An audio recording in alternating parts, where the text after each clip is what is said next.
yayanditse ubwo umuhanuzi Natani yazaga aho ari Dawidi amaze gusambana na Betisheba. He wrote it when a prophet had come to him when he had just committed adultery. Uwumva uko yihannye. Listen to how he aravuga ngo repented. Mana umbabarire kubw'imbabazi zawe, kubw'imbabazi zawe nyinshi usibanganye ibicumuro byanjye. Have mercy on me, O God, according to your unfailing love, according to your great compassion. Blot out my transgressions. Unyuhagire rwose gukiranirwa kwanjye, unyeze unkureho ibyaha byanjye. Wash away all my iniquity and cleanse me from my sin. Kuko nzi ibicumuro byanjye, ibyaha byanjye biri imbere yanjye iteka. For I know my transgression and my sin is always before me. Ni wowe ubwawe nacumuyeho, nakoze icyangwa n'amaso yawe, byabereye bityo kugira ngo uboneke ko ukiranuka nuvuga, kandi uboneke ko uboneye nuca urubanza. Against you, you only have I sinned, and done what is evil in your sight. You are so right in your verdict, and justified when you judge. Naremanywe gukiranirwa mu byaha nimo mama yambyariye. Surely I was sinful at birth, sinful from my time my mothers conceived me. Dore ushaka ukuri ko mu mutima hataboneka uzahamenyesha ubwenge. Yet you desire faithfulness even in the womb. You teach me wisdom in the sacred place. Unyezeshe ezobu ndera, unyuhagire ndaba umweru, ndushe urubura. Cleanse me with hyssop and I shall be clean. Wash me and I shall be whiter than snow. Unyumvishe umunezero n'ibyishimo, kugira ngo amagufwa wavunnye yishime. Let me hear joy and gladness. Let the bones you have crushed rejoice. Hisha amaso yawe ibyaha byanjye, usibanganye ibyo nakiraniwe byose. Hide your face from my sins and blot out all my iniquity. Mana undememo umutima wera, unsubizemo umutima ukomeye. Create in me a pure heart, O God, and renew a steadfast spirit within me. Ntuntekure yo mu maso yawe, ntunkureho umwuka wawe wera. Do not cast me from your presence, or take your Holy Spirit from me. Unsubizemo kunezezwa n'agakiza kawe, unkomereshe umutima wemera. Restore to me the joy of your salvation, and guarantee me a willing spirit to sustain me. Nibwo nzigisha inzira yawe abacumura, abanyabyaha baguhindukirire. Then I will teach transgressors your ways, so that the sinners will turn back to you. Mana ni wowe Mana y'agakiza kanjye, unkize urubanza rw'inyama y'umuntu. Nibwo ururimi rwanjye ruzaririmba cyane gukiranuka kwawe. Deliver me from guilt and bloodshed, O God, you who are God my Savior, and my tongue will sing of your righteousness.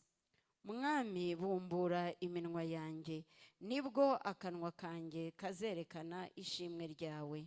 Open my lips, Lord, and my mouth will declare your praise. Nuko utishimira ibitambo mba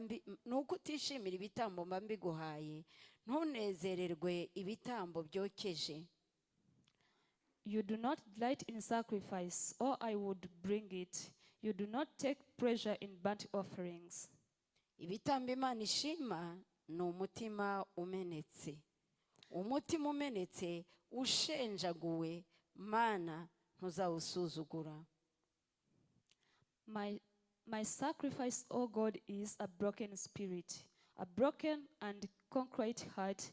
You, God, will not despise. ugirire neza Isiyoni nk'uko uhishimira, wubake inkike z'i Yerusalemu. May it please you to prosper Zion, to build up the walls of Jerusalem. Nibwo uzishimira ibitambo by'abakiranutsi n'ibyo bitambo byokeje n'ibitwitswe, nibwo bazatamba amapfizi ku gicaniro cyawe. Amen.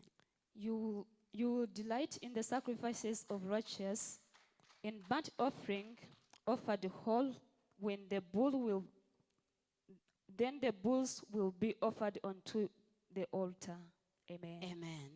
Hallelujah. Amen. Muri iri jambo birumvikana neza ko Dawidi yarasobanukiwe icyaha ibyo gikora ku buzima bw'umuntu.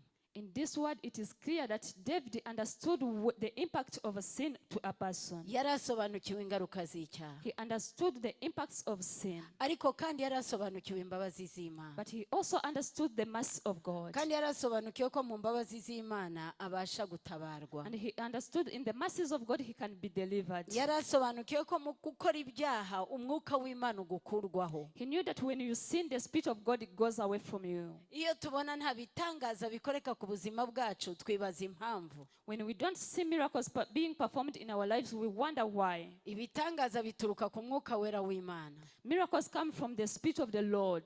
Dawidi agaragaje ko iyo uri mu byaha umwuka w'Imana ukurwa ku buzima bwawe. David has shown that when you are in sin, the Spirit of God departs from you. Yavuze ngo ngirira imbabazi umwuka wawe wongere ungarukeho. He said that have mercy and let your spirit come back to me. Nuko yari yasobanukiwe ko umwuka w'Imana wamukuweho n'ibyaha bye. He understood that the Spirit of God has been taken by his sins. Imana yacu idutabare. May God help us. Yasobanukiwe neza ingaruka z'icyaha. He understood the impacts of sin. Ariko amenya ko nasakuza agasaba Imana n'umutima umenetse biri bukoreke. But he knew that when he repent with a broken heart, it will be done. Mwene data dufite Imana y'imbabazi. Brethren, we have a merciful God. Ariko tujye tugira imbaraga zo kumenya ko iyo Mana tugomba kuyisaba imbabazi. But we should also have the power to know that we have to repent before that God. Ntabwo biri automatic. It is not automatic. Kuvuga ngo ndacumuye n'ubundi ndabona imbabazi oya. Saying that I've sinned and I will get mercy. Banza uce muri bya bice byose twambonye.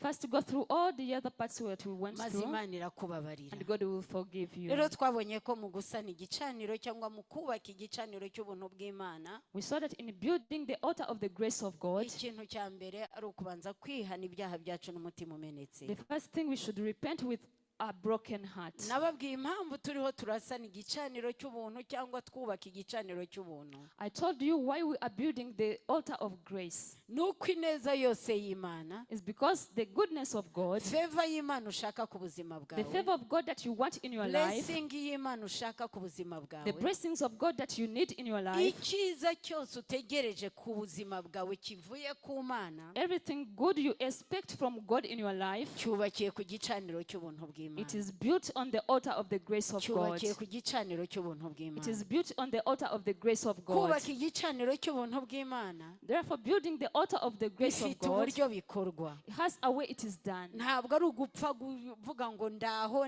birakoretse, oya, ugomba kumenya uko ubyitwaramo. It is not just saying that I'm there, it is done. You have to know how to handle yourself in it. Igicaniro cy'Imana ntabwo bidusaba kubaka n'amabuye nk'uko nabibabwiye ejo. The altar of God does not require us to build with stones, as I told Ni you. igicaniro cyo mu mwuka. It is a spiritual altar. Ariko ntibyakubuza kugira igicaniro ukavuga ngo iki cyumba cyanjye ngihinduye icyumba mpahinduye igicaniro cy'Uwiteka. But it cannot stop you from having an altar and you say, this room in my house, I've turned it into the altar of the Lord. Cyangwa ukavuga ngo iki gice cy'ahantu hanjye mu nzu yanjye mpahinduye, cyangwa muri ofisi yawe mpahinduye, aho njya nihererera aha mpahinduye igicaniro cy'Imana. Or you said, this part of my house or my office, I've turned it into an altar where I go and meet with my God. Imana yacu ihabwa icyubahiro. May God be glorified. Ariko ibyo byose ugomba kubikorana ubwenge kuko igicaniro gishobora kwangizwa. But you need wisdom to do all this because an altar can be destroyed. Niba ufashe icyumba cyawe ukagihindura icyumba cyo gusengeramo ukavuga ngo ahangaha ngiye kuhubaka igicaniro cy'ubuntu bw'Imana, uzarinda aho hantu.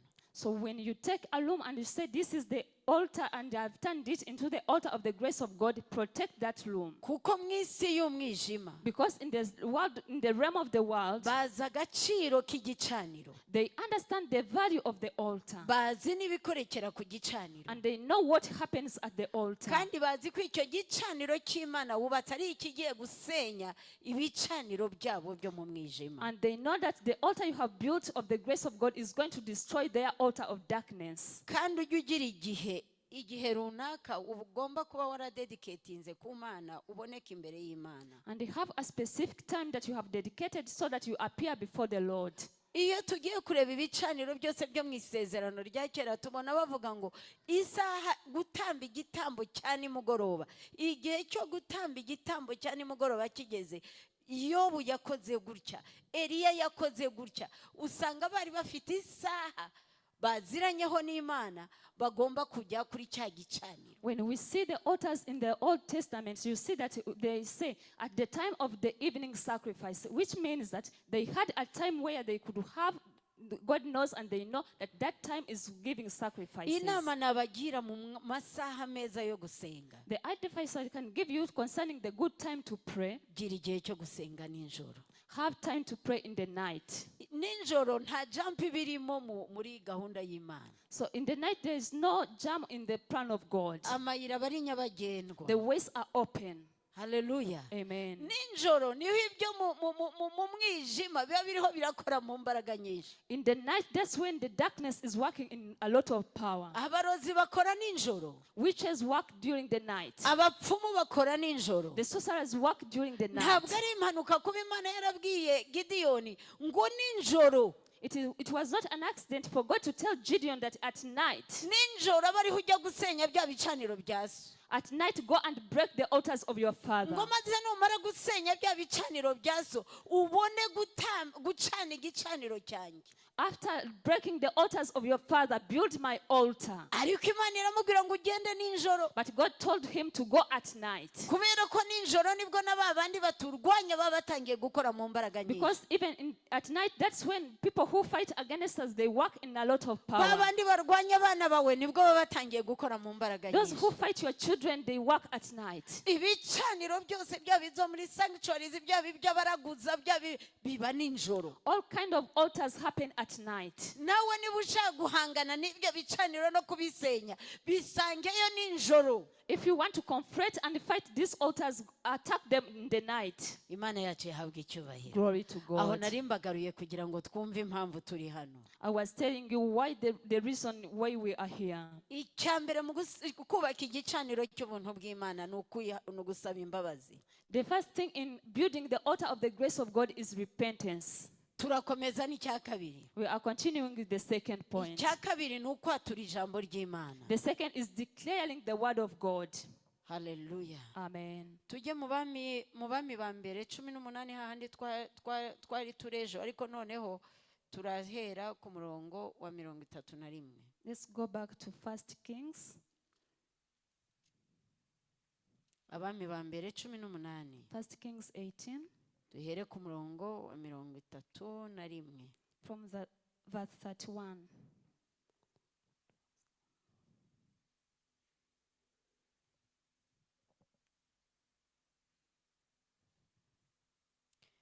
Duhere kuri 30. Let us start from verse 30. Hejuru ni hahandi abahanuzi ba Bali na Ashera byari byananiranye, byanze, bitemaguye batashoboye kugira icyo bageraho. The upper part is where the prophets of Asher and Baal, they have tried but they could not get to anything. Abami ba mbere 18 ku murongo wa 30. 1 Kings chapter 18 verse 30. Ku murongo wa 30 Eliya haravuga ngo Eliya aherako abwira abantu bose ati nimunyegere.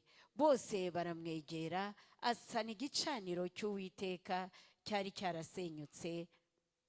Then Elijah said to all people, "Come here to me." They came to him, and he repaired the altar of the Lord which had been torn down. Nuko Eliya yenda amabuye 12 uko umubare w'imiryango ya bene Yakobo wanganaga, ari we ijambo ry'Uwiteka ryagezeho riti Israeli niryo ribaye izina ryawe. Elijah took 12 stones, one for each of the tribes, tribe descendants from Jacob, to whom the word of the Lord had come, saying, Your name shall be Israel.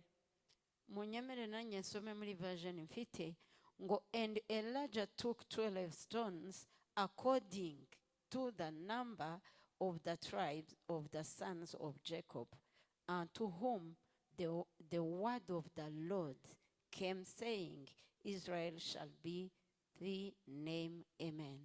Amen. Hallelujah. Amen. Aha ngo yegeranya amabuye 12. Here he took 12 stones. Buri buye rihagarariye umuryango wa Isirayeli. Every stone representing a tribe of Israel. Hallelujah. Amen. Ngo buri buye rihagarariye umuryango wa Isirayeli. Every stone representing a tribe in Israel. Aha haravuga ngo ari we ijambo ry'Uwiteka ryagezeho riti, ijambo ry'Uwiteka. The word of God came to him saying,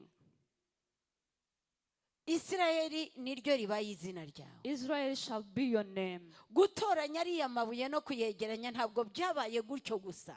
Selecting these stones did not just happen. Ahubwo byakoretse kubera ko ari ijambo ry'Uwiteka. It was done because it was the word of God. Ijambo ry'Uwiteka niryo ryashyizeho Isirayeli. The word of God is what established Israel. Iryo ni isezerano. That is a promise. Rivuga ko mu miryango 12 yegeranye ari ikoze Isirayeli. Saying that the 12 tribes come together and they make Israel. Iyo tuvuga ijambo ry'Imana, twatura ijambo ry'Imana aho turiho turubaka igicaniro, ni ukuvuga ngo wegeranije amagambo y'Imana yibutse Imana isezerano. When we speak the word of God when we are building the altar, it means we are reminding God is a promise. Ugomba kwibutsa Imana isezerano. You must remind God a promise. Hallelujah. Amen. Hari amasezerano dufite muri Kristo Yesu. There are promises we have in Jesus Christ. Imana yacu ihabwa icyubahiro. Glory to God. Ayo majambo urayaza aho hari ibyo byanditswe, uraza aho biri. Do you know those scriptures where it is written? Wibutse neza ko ku gicaniro cy'ubuntu ukeneye ijambo ry'Imana. Remember that at the altar of grace you need the word of God. Uzahindura uburyo wasomaga Bibiliya. You change the way you read your Bible. Ntabwo uzongera gusoma Bibiliya ngo uyisome nk'ikinyamakuru. You will not read a Bible like a newspaper. Uzatangira gusoma Bibiliya wegeranya amagambo y'isezerano. You read the Bible and bring together the words of promises. Kuko ayo magambo y'isezerano urayakeneye ku buzima bwawe. Because you need these words of promises in your life. Urayakeneye kugira ngo mu gihe cyo kubaka igicaniro wongere wibutse Imana ya magambo y'isezerano. You need them so that when you are building the altar you can be able to remind God the words of promises. Hallelujah. Amen. Hari amagambo nk'abiri nakubwiraho ubundi nawe ukazishakira. I'm going to tell you like 2 words and you will find out more. Hallelujah. Amen. Ijambo ry'Imana muri Yohani 3:16. The word of God in John 3:16. Ngo kuko yakunze abari mu isi cyane. For he so loved the world. Ngo byatumye itanga umwana wayo He w'ikinege. gave his only son. Ngo kugira ngo abamwizera So that those who believe in him batazarimbuka should not perish ahubwo bazahabwa ubugingo but have bw'iteka. eternal life. Ntabwo Imana yavuze ababa mu kwezi niba bana bayo ntabwo mbizi. God did not speak about those who live in the moon. Ntabwo yavuze ababa mu yandi maplanete niba babayo ntabwo He did mbizi. not say anyone living in another planet. Muzi impamvu Imana yavuze ngo yakunze abari mu isi cyane? Do you know why he said he loved those in the world? Nuko isi ari wowe wayiremewe. Because the world was created for you. Hallelujah. Amen. Isi yaremewe umuntu, ntabwo yaremewe Satani. The world was created for a person, not for the devil. Ibyo tugomba kubimenya. We must understand this. Ntabwo isi ari iya Satani. The world does not belong to Isi ni Satan. iyacu. The world belongs to Kandi us. twahawe ubutware. And we have a dominion. Imana iravuga ngo mbahaye ubutware. And God said, I give you Mutware dominion. ibiri mu mazi. You take over the things in the water, Mutware ibiri ku butaka. those on the land, Mutware n'isi yose. and the whole world, Mutware ibiri mu kirere. everything in the air. Hallelujah. Amen. Hallelujah. Amen. Ibiri mu kirere nyine turabibona. The things in the air, we see them. Ariko nakubwira ngo n'icyo kirere waragihawe. But I tell you that you are given even Ariko the air. kiremereje ubuzima bwawe. But it is heavy on your Kubera life. iki kiremereje ubuzima Why is bwawe? it heavy on your Ni life? ukubera ko nturamenya neza ko ugitegeka because you don't know that you have dominion over numara it. kumenya ko utegeka kiriya When kirere you know that you have dominion over ntabwo the air, kizongera kunaniza ubuzima it will bwawe not oppress your life. numenya ko ufite ubutware ku isi If you know that you have dominion on the earth, ukaba ufite ubutware ku biri mu isi you have dominion on the things that in the haleluya earth. hari ikintu nshaka ngo umenye neza uyu There's munsi something I want you to know today. mu gutwara ibiri mu isi n'abantu barimo In having dominion in the earth, even people are included.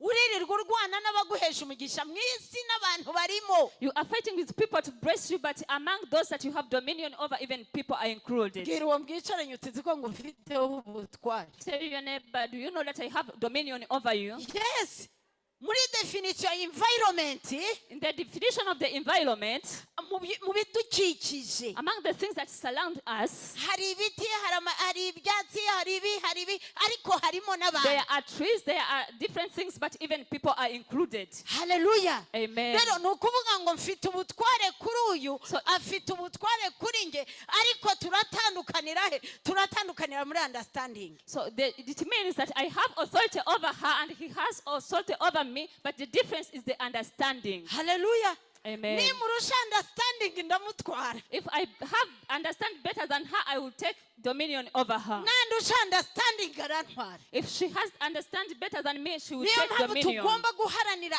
knowledge and understanding That's why we should strive for knowledge and understanding. tugomba guharanira ubumenyi no gusobanukirwa Understanding and knowledge. ijambo ry'uwiteka riravuga ngo umukiranutsi azatabarwa n'ubumenyi no gusobanukirwa The word of God says that the righteous will be delivered by the understanding and knowledge, ntabwo batubwira ngo uzatabarwa n'ibikorwa not that by acts, ntabwo batubwira ngo uzatabarwa n'amasengesho menshi not by a lot of prayers. uzatabarwa na knowledge and understanding You will be delivered by knowledge and ibyo nibyo understanding. biguhesha kugira dominion kuri mugenzi wawe This is what gives you dominion over your neighbor. kuki mudapfa Why don't you die? uza abantu murarana uza abantu mwirirwana uza abantu mugendana ibintu bibuzuyeho ukuntu bingana But do you know the people you walk with, you sleep with, the things that are in them? n'abo muba mwicaranye bose mu rusengero ntibakijijwe Even the people you are seated with in the church, they are not born again. hari uwo muba mwicaranye yuzuye imyuka yo kukurangiza Some people you are seated with them with full of spirit to kill you. ikizamucecekesha ni understanding What will silence them is understanding. haleluya Amen. imana yacu ihabwa icyubahiro Glory to God. jewe nshobora kugenda mu nzu y'abarozi For me, I can go in the house of the witches, nkagendamo nzi neza ko ntacyo naba and I know that nothing can happen to me kubera ko nzi ko mfite ubutware hejuru ye because I know that I have dominion over them. kubera iki mfite ubutware hejuru Why ye do I have a dominion over them? Hallelujah. Amen. mfite ubutware hejuru ye I have dominion over kuko hari them icyo imana yamvuzeho because there's what God spoke about me. warakoresha imbaraga z'abantu They are using the power of people, ariko jyewe sindi umwana w'abantu but I'm not a son of people. ijambo ry'imana muri yohana 1:12 na 13 The word of God in John 1:12 and 13. harambwira ngo bamwemeye bakizera izina rye It says, for those who believed in His yabahaye name, ubushobozi bwo kuba abana b'imana He gave them the right to be ngo children abo of ntibajyawe God. n'ubushake They are bw'umugabo not born by the will of a babyawe man. n'umwuka They are born of the Spirit. haleluya Amen. ntabwo ndi umwana w'umugabo cyangwa umugore I'm not a daughter of a man or ndi a umwana woman. w'umwuka I'm a child of the Spirit. kuva cya gihe namenye yesu From the time I knew Jesus amwizera and I believed Him, ntabwo nongeye kugengwa n'amaraso y'iwabo wa data na mama I'm no longer under the control of ariko the igihe blood from my uzakomeza families. kwibohera iwanyu wa so na nyoko But as you tie yourself to your families, ntabwo uzaba wasobanukirwa yuko uri umwana w'umwuka you will not have understood that you are the child of the Spirit. iyo usenga ntiwubahuka kubwira mwuka wera ngo papa When you are praying, you can never dare to tell the Holy Spirit, Father. kubera iki Why? nta understanding You lack understanding. ntabwo ari byo nabyanditse I'm not the one who wrote it. ariko kugira ngo bigukorere ni uko ubyizera But for it to work for you, you must believe it. kandi kugira ngo ubyizere ni uko ubisobanukirwa For you to believe it, you must understand it. haleluya Amen. nta mpamvu dukwiye kugira ubwoba bw'abadayimoni We should never be afraid of demons. haleluya Amen. ntukwiye kugira ubwoba bw'abazimu You should never be afraid of spirits. n'inshuro nyinshi twajyaga i burundi Many times we went to Burundi. wagerayo When we get there, here. ngira ngo pastor Macumi na pastor Jacques na pastor Ivona twarajyanye kenshi. Pastor Jacques, Pastor Machumi, and Pastor Ivana, we went together for many times. Nageraga mu muryango ati yewe ajate ko twari twaramuboshye. And I could enter in the door and they say, how did she come when we have bound her? nje nk'umwuka nyine naje batabizi. How did I come? I came in the spirit, they did not know.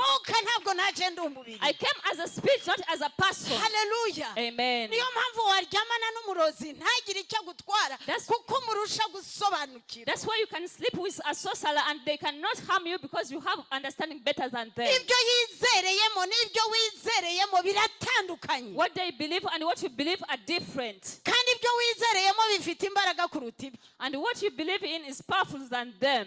Hallelujah. Amen. Icyo nicyo gitumye tubaho. That is why we are living. Rero iyo twubaka igicaniro tugomba guhagarara mu ijambo. When we are building the altar, we must stand on the word. Iyo uri urasenya bwa bucaniro buri hariya buba bukubuza amahoro ugomba guhagarara mu ijambo. When you are breaking those altars that take your peace, you must stand in the word. Hallelujah. Amen. Nushaka niba uri urarwana n'imyuka ibuza urushaka iwanyu. If you are fighting with spirit that stop you from getting married, hagarara mu ijambo riri mwitangirira igice cya kabiri ngo umugabo azasiga se na nyina aze gushaka umugore ngo bazabana karamata ngo kandi bazahinduka umuntu umwe. Stand in the word in Genesis chapter 1:28 that says a man will leave his father and mother and come look for a woman and they will become one flesh. Iyo myuko uyibwire ngo iryo ni ijambo ry'Imana ariko. Tell those spirits that is the word of God. Iyo myuka yo kutabyara yibwire ngo haranditswe ngo muri Zaburi 127. The spirits of being barren, tell them in Psalms 102. Hallelujah. Amen. Ku murongo wa 3. Verse 3. Abana n'umwana uturuka ku Uwiteka imbuto yo mu nda niyo ngororano atanga. Period. Children are the heritage from God and it is a blessing from God. That is it, period. Uje muri Deuteronomy gutegeka kwa 2:14 ubabwire ngo haranditswe ngo muri bo abo ni bande abo n'abana b'Imana muri bo nta ngumba y'umugabo cyangwa y'umugore ndetse nta n'ingumba y'itungo ryabizabamo. Go in Deuteronomy chapter 7 verse 14 and tell the word says that in them there will be no barren. Hallelujah. Amen. Umenye kuvuga mu ijambo ry'Imana. Know how to speak in the word of God. Umenye kwibutsa Imana amasezerano. Know how to remind God the promises. Urarwana n'indwara baririrwa bagusukaho umwuka w'indwara zidasobanutse. You are fighting with sickness. They always send sicknesses to you. Erega izi ndwara nizo mu muryango. And it says these sicknesses are from the family. Ariko uribagirwa ijambo ryanditse muri Zaburi 103. And you forget a word written in Psalms 103. Haravuga ngo it says, zabababarira ibyaha byanyu byose. I'll forgive all your sins bakize n'indwara zose and heal all your diseases. Hallelujah. Amen. Satani arakeneye kumubwira isezerano. The devil needs you to tell him the promise. Vugira mu isezerano. Speak in the promise. Ibutsa Imana amasezerano. Remind God the promises. Hallelujah. Amen. Abandi bafatiye ku bitagira umumaro. Others are holding on things that are useless. Bafatiye kuri karande y'umuryango w'iwanyu. They are based on the lineage curses. Kubera ko bibwira ko ukiri wa wundi. Because they think you are still the same person. Ariko ngo muri Kristo Yesu. But in Jesus Christ, duhinduka ibyaremwe bisha. we are new creatures. Ibya kera ntibiba bikidutwara. The past cannot take control of Ibyo us. bisobanura iki? What does it mean? Ntabwo ukiri muri ya karande y'iwanyu. You are no longer from the generation Ariko curses. uzayikurwamo no gusobanukirwa. But you come out of it because of understanding. Hallelujah. Amen. Igihe kirageze ngo tureke gusoma Bibiliya nka news. Time has come that we stop reading the Bible like newspapers. Soma Bibiliya with purpose. Read the Bible with a purpose.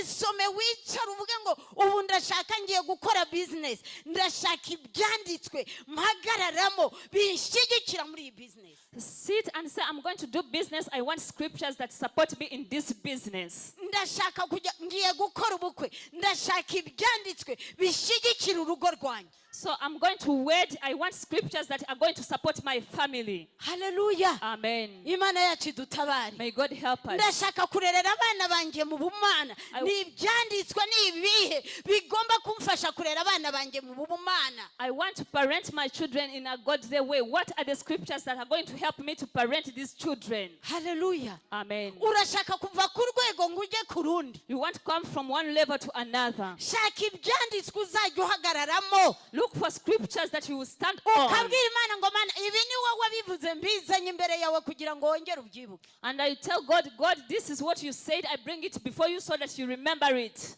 Ku gicaniro tugomba kuba dufite ibyanditswe. At the altar, we must have scriptures. Tugomba kuba dufite ibyanditswe. We must have scriptures. Tugomba kuba dufite ibyanditswe. We must have scriptures. Hallelujah. Amen. Imana yacu ihabwa icyubahiro. Glory to God. Icya gatatu. The third. Icya gatatu ni igitambo. The third is a sacrifice. Igicaniro kigomba kuba gifite igitambo. An altar must have a sacrifice. Tugiye muri Samuel wa kabiri. 2 Samuel.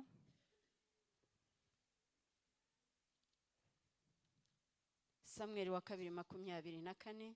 2 Samuel chapter 24.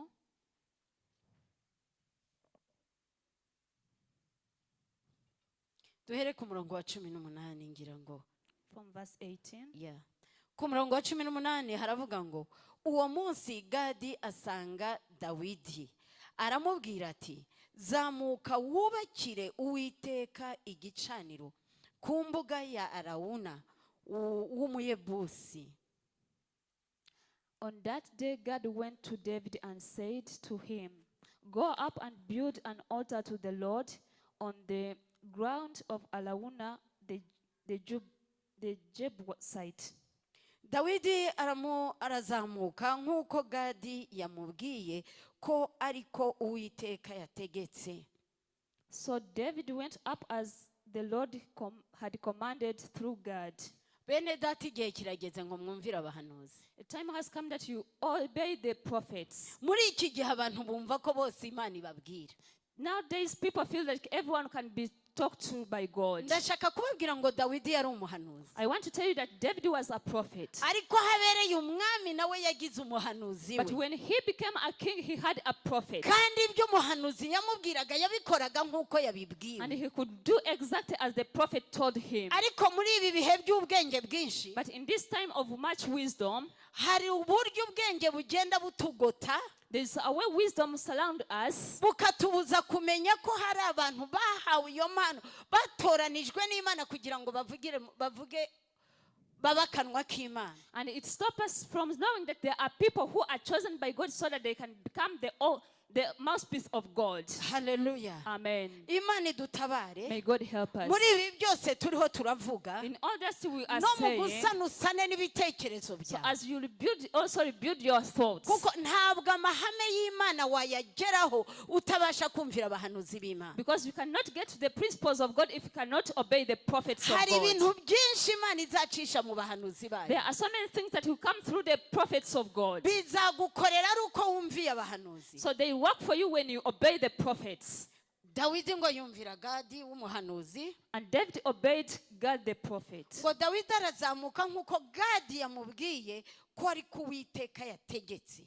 So David went up as the Lord commanded through God. Ngo Arawuna arungurutse abona umwami n'abagaragu be baza bamusanga. Arawuna arasohoka yikubita hasi imbere y'umwami yubamye. When Arauna looked and saw the king and his officials coming towards him, he went out and bowed down face before the king, and his face was on ground. Arawuna arabaza ati, mwami nyagasani, uzanywe n'iki ku mugaragu wawe? Dawidi aramusubiza ati, nzanywe no kugura imbuga yawe ngo nubakire Uwiteka igicaniro kugira ngo mugiga ive mu bantu. And Arauna said, why has my lord the king come to his servant to buy your threshing floor? David answered, so that I can build an altar to the Lord, that the plague on the people may be stopped. Ku murongo wa 22 Arawuna abwira Dawidi ati, umwami databuja najyane ibyo ashatse byose abitange.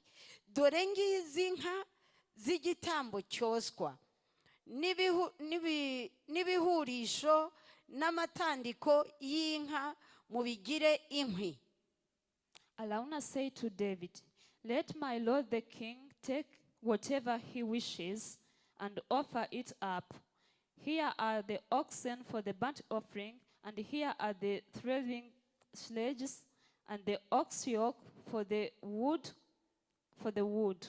Kuki abantu bashobora kuba batanze ibitambo igihe kirekire ntibigire icyo bibamarira? Why do people give sacrifices for so long and they are useless to them? Ahangaha ndashaka tuhahagararemo gakeya. I want us to be slow on this. Nuko abantu aho kugira ngo batambe igitambo batanga icyo nakwita nka contribution.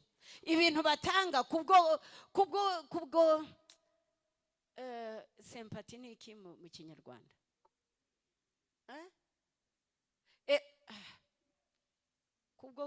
Kubwo kwikundira umuntu.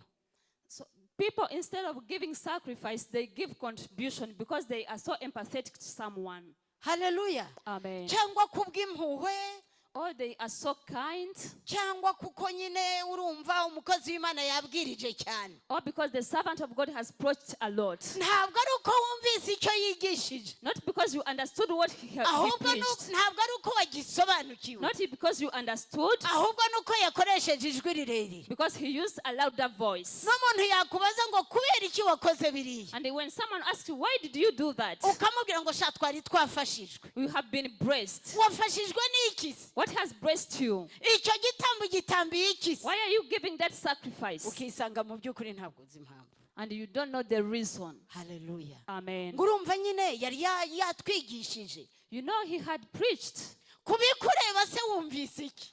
What concerns you? What do you understand anything concerning you? Ngurumva nta kundi nyine n'abandi babikoze. Even others have done so. Icyo ntabwo ari igitambo. That is not a sacrifice. Arauna yabwiye Dawidi ngo fata ibyanjye byose. Araunah tell David, "Take everything that I have." Ntabwo ari uko yarasobanukiwe ibigiye gukoreka. Not because he understood what was going to Ahubwo happen. yari yikundiye Dawidi. But he just loved David. Dawidi abayisiraheli baramukundaga. David was loved by the Israelites. Ubwabyo byonyine kugira ngo Dawidi aze ku mbuga ya Arauna yumvaga ari igitangaza. Even for David to come to his place, if he felt that it is a miracle. Akumva kuba yagira icyo akora mu byo Dawidi yifuza waba ari umugisha. And he felt like doing something concerning what David wants is a blessing. Ariko ntabwo ari icyo Imana yashakaga. But it is not what God wanted. Dawidi kubera ko azi imikorere y'Imana. Because David knew the working of God. Aramubwira ngo ya. He said, "No. Ntabwo ndi bukoresha ibyo byawe. I'm not going to use your things. Ntabwo uri muri gahunda yanjye. You are not part of my plan." N'ibibazo byanjye ntabwo tubisangiye. And we don't share problems. Dawidi ndamukunda cyane. I love David. Yari afite gusobanukirwa Imana. He had understanding of God. Ibyo rero nibyo bituma tuvuga ngo twatambye ibitambo kandi ibitambo ntibigire icyo bikora. That's why we say that we have given sacrifices and the sacrifices cannot do anything in our lives. Uyu munsi ukaba uri mu kibazo n'Imana. And today you have a problem with God. Ejo bundi twiga kukubiba mu bihe bitambutse. In the past time when we learned about sowing, hari umudamu yaje ansanga hano nicayemo hano. there's a woman who came to me and find me seated here. Arambwira ngo ndashaka gutamba igitambo. And then she said, "I want to give a sacrifice." Urashaka gutamba igitambo cy'iki? I asked, "What do you want to give a sacrifice?" Ibintu yambwiye birasekeje. The things she told me are amazing. Arambwira ngo ndashaka gutamba igitambo ngo cyuko umugabo wanjye agiye kujya mu mahanga, agiye kwideklara. Yes we. Then she said, "I want to give a sacrifice because my husband wants to go abroad." Agiye kwideklara mu mahanga. He's going to declare himself in abroad. Kwideklara biherekezwa n'iki? What accompanies declaration? Biherekezwa n'iki? Biherekezwa n'ikinyoma. It is a lie. None agiye gutanga n'igitambo ku kinyoma. Now she's going to give a sacrifice on a lie. Reka rero noneho abadayimoni bamwote. Now let demons come to her. Yes. Abadayimoni bamwote. Demons are going to attack her. Kuko atambiye igitambo kuri cya gicaniro cy'ibyaha n'ibicumuro. Because she's giving a sacrifice on the altar of sins. Ntabwo atambiye igitambo kuri cya gicaniro cyo kwezwa no gukiranuka. She's not giving the sacrifice on the altar of sanctification. Imana idutabare. May God help us. Hari umukozi w'Imana yamubwira ati rwose uratekereje neza. A servant of God can say, "You have thought well. Ngwino. Please come." Ariko namubwiye nti ni ukuri. I told her, sure, icyo gitambo ntacyo nakwakira, I cannot receive that sacrifice. kandi n'Imana ntabwo yacyemera. And God cannot accept it. Ngo none se ngire nte, ngo rega ngo nsanzwe mbikora. And then she said, I always do this. Hari igihe twikururira imyuka Sometimes we bring spirit towards ourselves kubera ibintu twakoreye mu bujiji, because of the things we do in ignorance. imyuka ikatuniga, And now spirit strangle us. ariko nakoze iki, nakoze na kiriya, nakoze na kiriya. But I did this and this and this. Wagikoreye mu zihe mbaraga? You did it in which power? Wagikoreye mu mbaraga zo gusobanukirwa cyangwa washoreye kuko wabyumvise gusa? Did you do it because you understand or because you just heard it? Hallelujah. Amen. Tugomba gusobanukirwa. We must understand. Tugomba We gusobanukirwa. must understand. Hallelujah. Amen. Ku murongo wa 23 Verse 23. ngo ibi byose Nyagasani jye Arawuna mbihaye umwami. Arongera abwira umwami ati, Uwiteka Imana yawe igushime. Uranyumvira? Your Majesty, Arauna gives all this to you, King. Arauna also said to him, may the Lord your God accept you. Ngo ndabiguhaye I give it to you, kandi Imana yawe igushime. and may your God accept you. Ibi niko bibayeho. This is what happens. Ugasanga umuntu agiye gutamba igitambo, Someone giving a sacrifice, aho kugira ngo atambe igitambo cye instead of giving a sacrifice for themselves kubw'ibibazo bye, because of their own problems, akabwira mugenzi we ngo nta nguriza cyangwa bumpaye. and they tell your neighbor, please give me or lend me. Warangiza ugatamba igitambo mu bintu by'abandi, And then mu cyuya cy'abandi. you give a sacrifice from someone's sweat. Dukeneye gusobanukirwa. We need understanding. Hanyuma nawe akakubwira ngo ntukuri ndaguhaye, yewe hari ukuntu yasagukaga, reka nguhe utambe igitambo kandi Imana ikwishimire. Ngo ibi nibyo Arawuna yakoreye hano. And they tell you, surely I've given you, for me I had a lot, may God accept you. This is what Arauna did. Mwumve neza kuri 24. Listen to 24. Ngo ariko umwami abwira Arawuna ati, oya, ahubwo ndabigura nawe ntange igiciro cyabyo. Sinabasha gutambira Uwiteka Imana yanjye ibitambo byoswa ntabitanzeho ibyanjye. Nuko Dawidi agura iyo mbuga n'inka, atanga shekeli z'ifeza 50. But the king replied to Arauna, no, I instead on paying for it, I will not sacrifice to the Lord my God burnt offerings that cost me nothing. So David bought it and the oxen and paid 50 shekels of silver. Dawidi yubakirayo Uwiteka igicaniro, atamba ibitambo byoswa. Turi kuri 25. Atamba ibitambo byoswa n'ibitambo by'ishimwe yuko ari amahoro. Nuko Uwiteka abona guhendahenderwa igihugu, mugiga ishira mu Bisirayeli. David built an altar to the Lord, and there sacrificed burnt offerings and fellowship offerings. Hallelujah. Then the Lord answered his prayer on the behalf of the land, and the plague on Israel was stopped. Amen. Twibuke ko Dawidi yari yasenze. Let us remember that David had prayed. Dawidi yari yasabye Imana imbabazi. David had repented before God. Dawidi yari yihannye n'umutima umenetse. He had repented with a broken heart. Arihana bwa mbere, Imana ntibyayibuza kumuhana. He repented for the first time, but God still punished him. Arihana bwa kabiri, noneho yihanira n'ubwoko bwe. Now for the second time, repented for his people. Hanyuma Imana ibonye umutima wo kwihana umenetse cyane, When God saw the heart of repentance that is broken, kuko Dawidi yaramubwiye atari ko se ko nduzi twakoze nakoze ibyaha, wampaniye jyewe n'umuryango wa data, ubu bwoko bwawe urabuhora iki? even David told that I've sinned, why don't you punish me and my family and the other people you leave them? Hallelujah. Amen.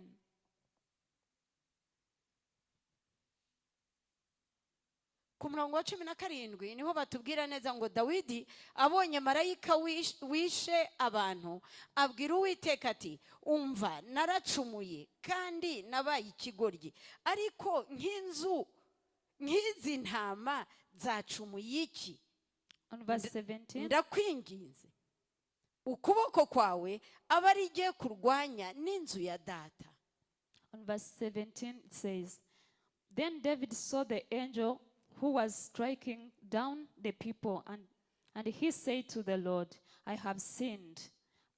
I, the shepherd, I have done wrong. These are but sheep. What have they done?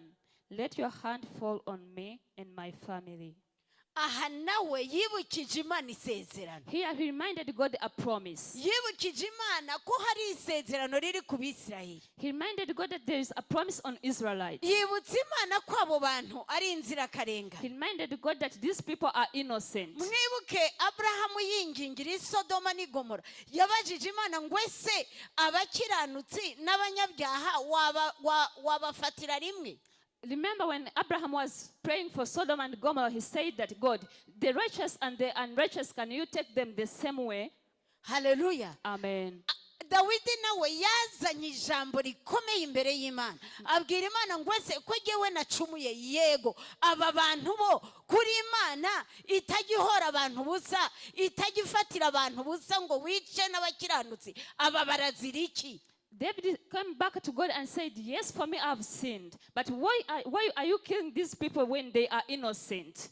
Aha niho ndabereka ukuntu yakurikije amategeko agenga kubaka igicaniro. Now I show you how he followed the instructions of building an altar. Yabanje gusaba imbabazi. He first repented. Yibutse Imana amasezerano. Reminded God of the promises. Arangije Imana ibona ko hari ibyo amaze gukora. Imana ituma umuhanuzi iramubwira ngo noneho ubikigezweho najye gukora igicaniro. And God saw that he has repented and then sent a prophet to go and tell him to go and build the altar. Turihana nibyo. Yes, we repent. Hallelujah. Amen. Turakoresha n'ijambo ry'Imana habara barikoresha. And we use the word of God, some do. Ariko hari ikibura. But there's something missing. Kugira ngo mugigive mu bwoko bwawe. For the plug to go out of your family. Kugira ngo mugigive muri business yawe. For the plug to come out of your business. Kugira ngo mugigive mu kazi kawe. For the plug to come out of your job. Uhora hahandi. You are in the same place. Wakoresheje imbaraga nyinshi. And you use a lot of effort. Hari ikibura. There's something long. Ntabwo ari uko Imana yaretse gukora ibyo ikora. It's not because God has stopped doing what you can do. But there's something you haven't done. Usigaje igitambo.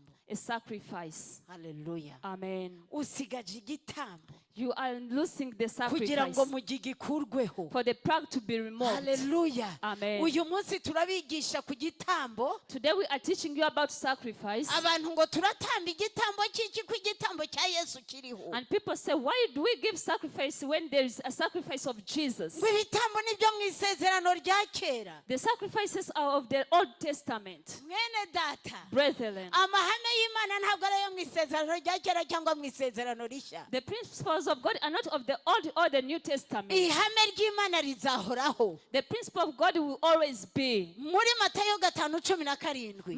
Matthew 5:17. Yesu yaravuze ngo. Jesus said, sinaje gukuraho. I did not come to remove amategeko n'ibyahanuwe. the decrees and the prophets. Ahubwo naje kubikomeza. But I came to strengthen them. Niba rero wibwiraga yuko ari ibyo mu isezerano rishya. So if you thought it is of the Old Testament, genda ubaze abarozi n'abapfumu n'abakorera mu mwijima. go and ask the witches, the sorcerers, and those who work in the bazakubwira darkness. imbaraga z'igitambo. They will tell you the power of sacrifice. bazakubwira imbaraga z'igitambo. They will tell you the power of sacrifice. Hallelujah. Amen. Kuko bazi imbaraga zirimo. Because they know the power in the bazi sacrifice. imbaraga ziri mu mahame y'Imana. They know the power in the principles of God. Kubera iki twirirwa duhangayitse? Why do we always worry? Waba uri umukozi w'Imana waba uri n'umukristo. Whether a servant of God or a Christian. Ugakora ibintu bitagira aho bigana. And you do things that cannot move ugahora forward. wizengurukaho uri You are umukozi always w'Imana. rotating on yourself when you are a servant of God. ugahora wizengurukaho wuzuye umwuka wera. You rotate on yourself when you are filled with the Holy Spirit. Hallelujah. Amen. wuzuye umwuka wera You are filled with the Holy Spirit. ariko umwuka wera arakora ibye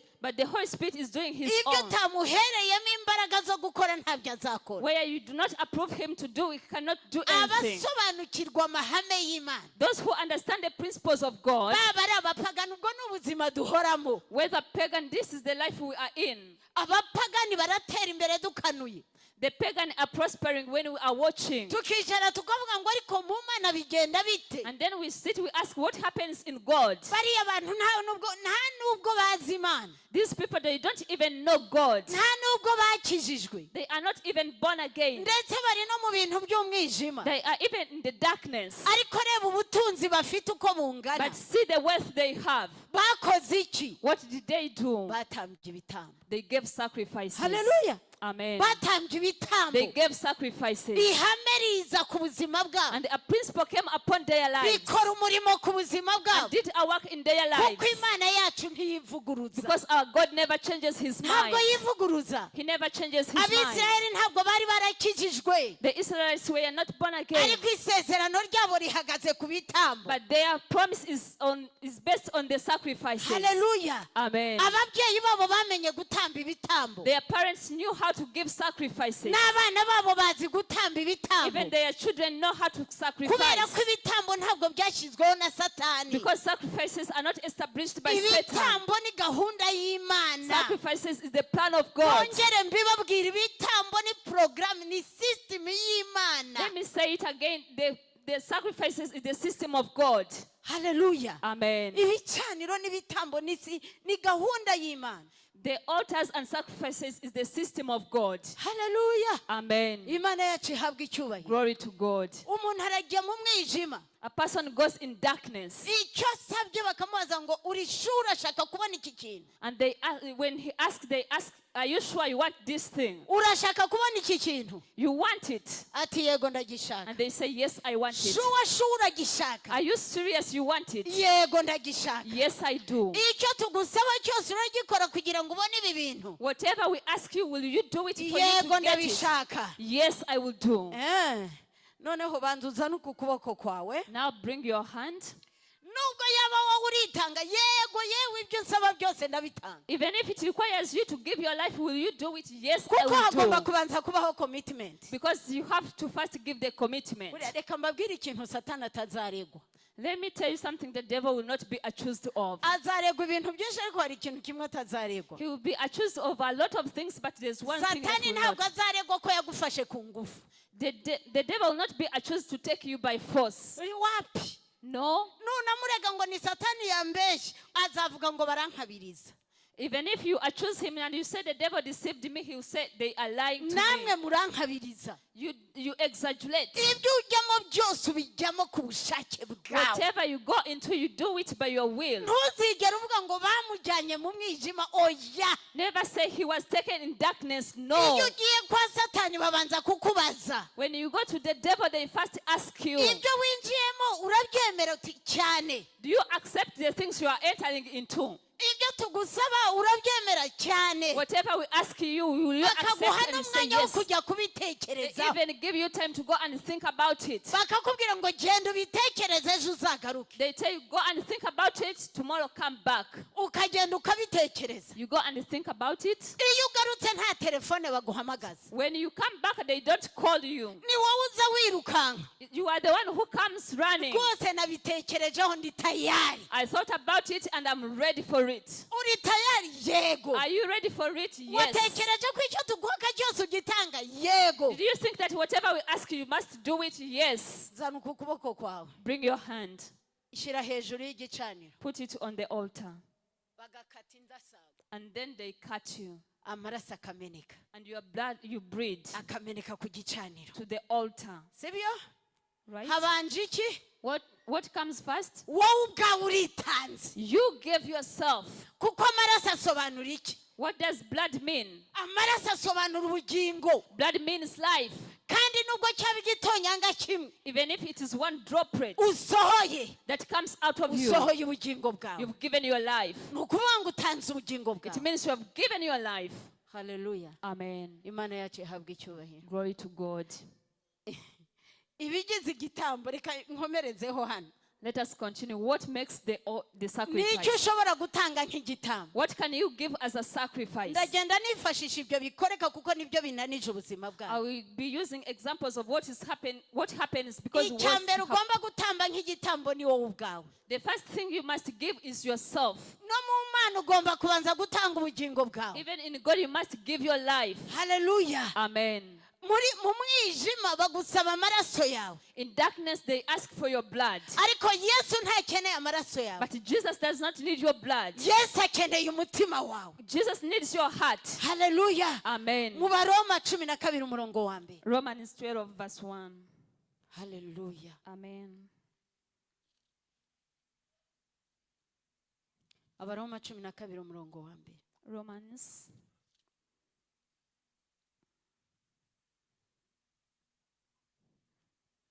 Haravuga ngo nuko bene data ndabinginga kubw'imbabazi z'Imana ngo mutange imibiri yanyu ibi bitambo bizima byera bishimwa n'Imana ariko kuyikorera kwanyu gukwiriye. Amen.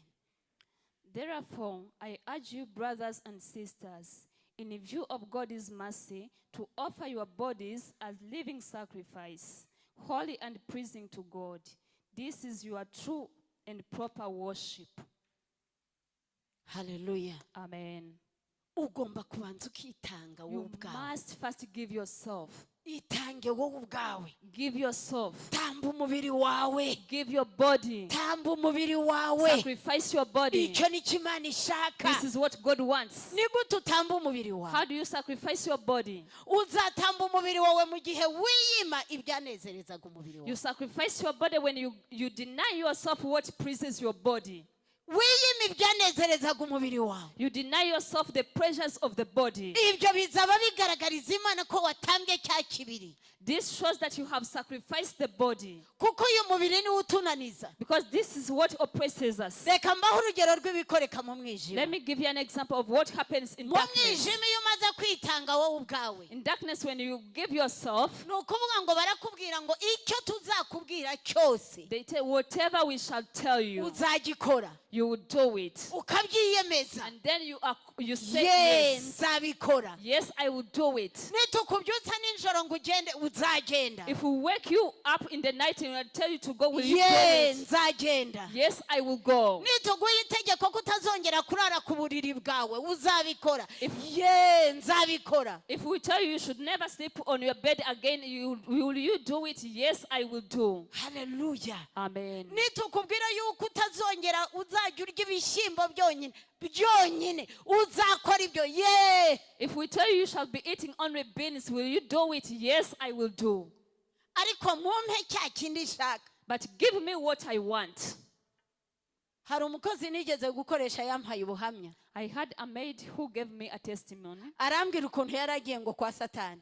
And he told me how he went to the devil. Barangije gahunda zose arazuzuza. He did everything required. Wumva ukuntu Imana igira neza. And see how God does good. Umunsi yagombaga kujya ngo mu nama yabo. The day he was supposed to go in their meeting, Yagombaga ngo kubanza kujya gufata imyenda mu gatsata. he would first go and pick some clothes from Bari Gusana. bamuhaye amabwiriza ko azajya yambara amabubu nta nkweto.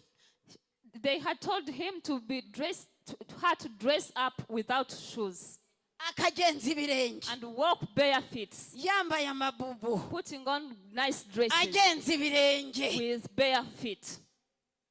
Satani agomba gukora ibigukoza isoni nye. The devil must do something that will ashame you. Agomba gukora ibigukoza He isoni. must do something that ashames you. Hallelujah. Amen. Harababwira ngo barashyira inyo mu mutwe. Some are told that they put maggots in their head. Hanyuma ujye uhora wambaye ingofero wambariye ku nyo ziri mu mutwe. And then you should always put on a cap so that you hide those maggots. Kuko ibyo agomba gukora ni ibigukoza isoni. Because what he must do has to ashame you. Hanyuma noneho bigaragare ko wemeye kwitanga. And now they see if you are really committed. Hari abo babwira ngo genda ushake umusazi wa undi wa kamirifu.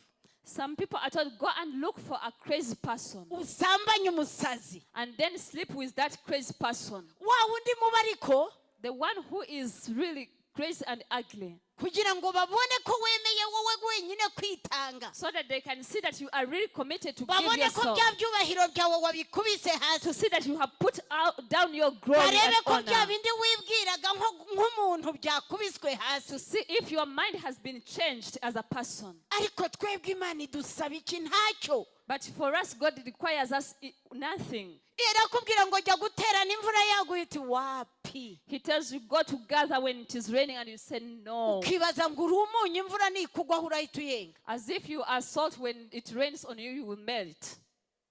Imana idutabare May gusa. God help us. Banza wumve ko ugomba kwitanga wowe. First, feel that you have to give yourself. Urumva hari amateraniro, hari n'ubukwe, ubu ndajya hehe. You see, I have service and there is wedding. Where should I go? Where should I not go? Uri igitambo cyangwa nturi igitambo? Are you a sacrifice or not? Niba uri igitambo urajya he? If you're a sacrifice, where are you going? Ukwiriye kujya he uri igitambo? Where should you go if you're a sacrifice? Urajya mu nzu y'Imana. You go to the house of God. Ariko se twari twavayo. But have we come from there? Nintajya mu bukwe bazavuga ngo ikibande. If I don't go to the wedding, what will they say? Urakangwa n'ibyo abantu bavuga cyangwa ukwiye gukangwa n'ibyo Yesu ari buvuge? You are afraid of what people say, but instead of being afraid of what Iyo Jesus ntebe yawe will say, iraza kwicarwaho nande? who is going to sit on your seat? Uwo mwanya wagiraga wahagararagamo mu murimo w'Imana urahagararagamo nande? Who will stand in your position where you stand in the ministry? Itambe wowe ubwawe. Sacrifice yourself. Itambe wowe ubwawe. Sacrifice yourself.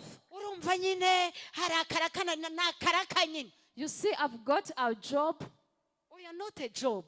a part-time job. Simbizi niba hari irindi zina ry'akaraka, akantu kari aho k'amafuti. Just something small.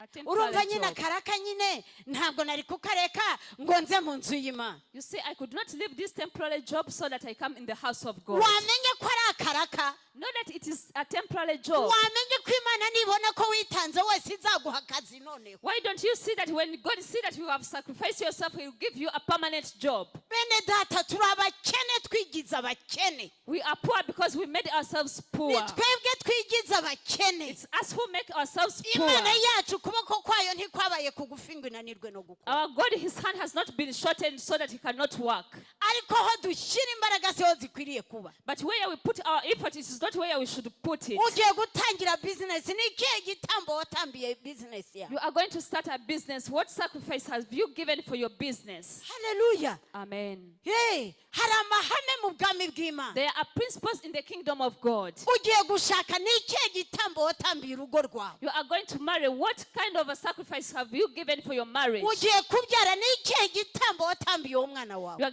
You are going to give birth. What sacrifice have you given for the Imana child? iguhaye isezerano, ni ikihe gitambo watambiye isezerano? God has given you a promise. What sacrifice have you given Ko for that twabonye ko promise? igicaniro kiberaho kugira ngo gikomeze isezerano. We have seen that the altar is there to strengthen the covenant or a promise. Warangiza ngo amasezerano arakererewe. And then you say the promises are delayed. Ahubwo ntakererewe yaranibagiranye. They are not dead, they are even forgotten. Ni iki yicayeho kiyibukisha? What is it that makes it to be remembered? Abantu turababwira ibyo mugatangira kubona amafaranga. So we tell you this and you think of money. Ariko ubu ndiho ndavuga wowe. I'm talking about yourself. Ndiho ndavuga kwitamba wowe. I'm saying you giving yourself Amafaranga. money. Narababwiye jewe. I told you. Amafaranga yanyu ntabwo yankiza. Your money cannot make me rich. Ariko nzakizwa n'Imana yanyu. But I'll be made rich by my God. Nimenya amahame y'Imana nzakizwa n'Imana yanyu. If I know the principles of my God, I will be rich by my God. Yesaya 45. Isaiah 45. Haravuga ngo nzabaha ubutunzi bwihishe no mu mwijima. It says, I will give you treasures in hidden places. Ubwo buzahabwa abande. Who are those that are going to be given? Buzahabwa abari mu mahame y'Imana. Those who are in the principles of God. Hallelujah. Amen. Nuba mu mahame y'Imana ibyo ni ibyawe uzabikurayo. If you are in the principles of God, everything belongs to you, get them. Ariko murumva uko Imana yaduhaye byose. Do you see that God gave us everything? Yaduhaye n'ibyo abo bose tuvuga ngo baba bakuye muri izo mbaraga zabo. He has given us even those that people get from n'ibiri mu darkness. mwijima twarabihawe, Even the things in the darkness we are given to us. ariko dusobanukirwa amahame y'Imana. But let us understand the principles of God. Mwene data reka mbabwire bakristo ba Miracle Pool Church, Let me tell you, Christians of Miracle Pool Church. reka mbagire inama kandi nzabagirira umumaro. Let me give you advice that will be useful to Imana you. niguha isezerano, If God gives you a promise, ihutire gutegura igitambo kandi igitambo cyuzuye. prepare a sacrifice very quickly and prepare a right sacrifice. Ukureho gutanga contribution. Do not give contribution.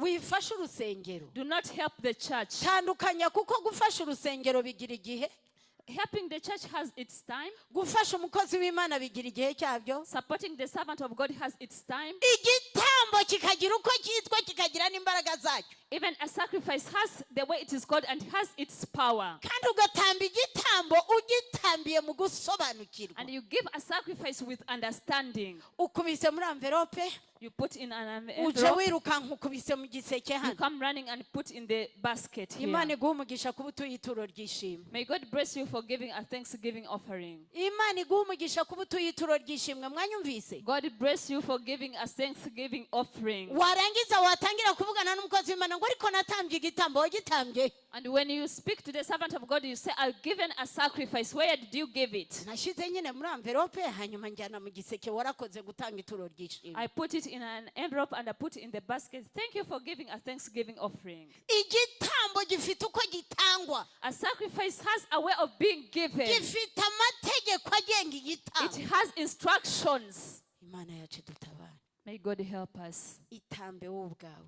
Give yourself as a sacrifice. Icya kabiri, The second.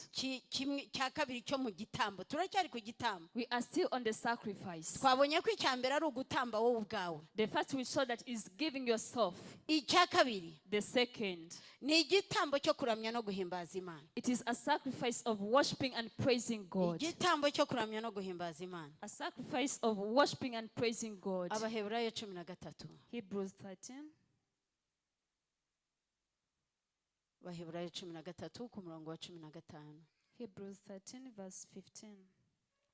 Ngo nuko tujye dutambira Imana iteka igitambo cy'ishimwe tubiheshejwe na Yesu, ari cyo mbuto z'iminwa ihimbaza izina ryayo. Amen.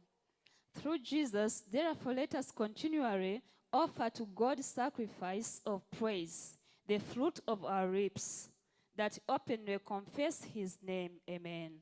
Hari umuntu nigeze kumva yigisha, I heard someone preaching. aravuga ngo abantu bajya gusenga, ngo watangira gusenga ngo ukajya mu ndirimbo, ngo aho ngo uba wabivanze. Yewe Yesu we. And he Imana said that people itubabarire. go to pray and instead of praying they start singing and you Mu have confused. gicaniro cyawe ukeneye gushyiramo igitambo cyo kuramya no guhimbaza Imana. In your altar you must put a sacrifice of praise and worship. Naho iyo impamvu tutabona umwanya wo gushyira wo kuramya no guhimbaza Imana, The reason we don't have time to praise and worship God, ni nka kwa kundi twabonye ko tutabona umwanya wo gusaba Imana imbabazi, it is the same way we saw that we never have time to repent before kuko God. twihugiraho, Because we are self-centered. tukihugiraho, We are self-centered. kandi ugakomeza usubiramo. And you keep on repeating. Mana reba, Lord, reba abana see. banjye, See my reba children. umutware wanjye, See my reba husband. umufasha wanjye, See my reba spouse. bizinesi yanjye, See my business. reba abana See b'abana banjye. the children of my Ukirirwa children. muri ibyo And you iminsi spend the itatu whole ukayimara imbere day in y'Imana. that. And you spend 3 days in that. Ukamara iminsi itatu imbere y'Imana You spend 3 days before God wivuga, speaking about yourself. wivuga, Speaking about yourself. ugasohoka nta n'ijwi ry'Imana wumvise, And you come out without hearing the voice of God. ugasohoka nta n'uwo Imana yaciyemo nibura And you come out when God has not come through someone else. ngo akubwire iki. Ariko ubwo muranyumvira koko? Do you understand this? Kujya imbere y'Imana ukamara iminsi ingahe ukahahaguruka uko wahicaye. And you go before God, you spend there some days, and you go out the same way you came. Imana itubabarire. May God forgive us. Hari ibintu byinshi dukoresha imbaraga nyinshi. There are a lot of things that we do with too much effort. Tukava yuko twagiyeyo. And then we come back the same. Tugakomeza kuba babandi. We continue to be the same. Ntihagire igihinduka ku buzima bwacu. And nothing changes in our lives. Hanyuma tugashyira Imana mu kibazo. And then we put God into ariko ari problems. twebwe twizize. Yet it is ourselves. Igitambo cyo kuramya no guhimbaza Imana. The sacrifice of worshiping and praising God. Hallelujah. Amen. Nzagira igihe nigishe ku mbaraga n'ibanga ryo kuramya no guhimbaza I'll Imana. have time to preach about the power and the secret in praising and worshiping God. Hallelujah. Amen. Iri joro nsenga. Tonight when I was praying, Harabona hoze mbibwira. I've been telling this to some people. Nasenze noneho numva umwuka aranyobora ngo senya Yeriko. I prayed and the Holy Spirit guided me to break down Jericho. Maze kwihana maze gahunda zose ngo senya Yeriko. After repenting and all that, the Spirit told me to break down Jericho. Niyo mpamvu ejo nimugoroba tuzasenya Yeriko. That's why tomorrow in the evening we shall break down the Jericho. Hallelujah. Amen. Ndangije njyamo nsenya Yeriko. Then I went into breaking down Jericho. Senya Yeriko ku muryango wanjye. Then I broke it in my family. Senya Yeriko mu kazi kanjye. I destroyed it in my work. Senya Yeriko mu bana. I destroyed it in children. Senya Yeriko ku itorero. I destroyed it on the church. Senya Yeriko mu gihugu. I destroyed the Jericho in the country. Ikirere cyose kirangaye. I felt the realm was really open. Numva amahoro yose araje. I felt peace coming. Ndangije. Then Mwuka wera arambwira ngo haguruka ubyine. The Holy Spirit told me stand up and dance. Mwari mwabona umuntu mu nzu ya wenyine. Have you ever seen someone in a house Ariko alone? nakubise umudiho. But I danced. Nabyiniye Imana. I danced for the Lord. Hallelujah. Amen. Akaririmbo kari kamfashije uwo mwanya. So the song that was blessing me at that moment. Ngo ninde wasa nawe. Who can be compared to him in heaven and earth? Ninde wasa nawe. Who can be compared to him in heaven and earth?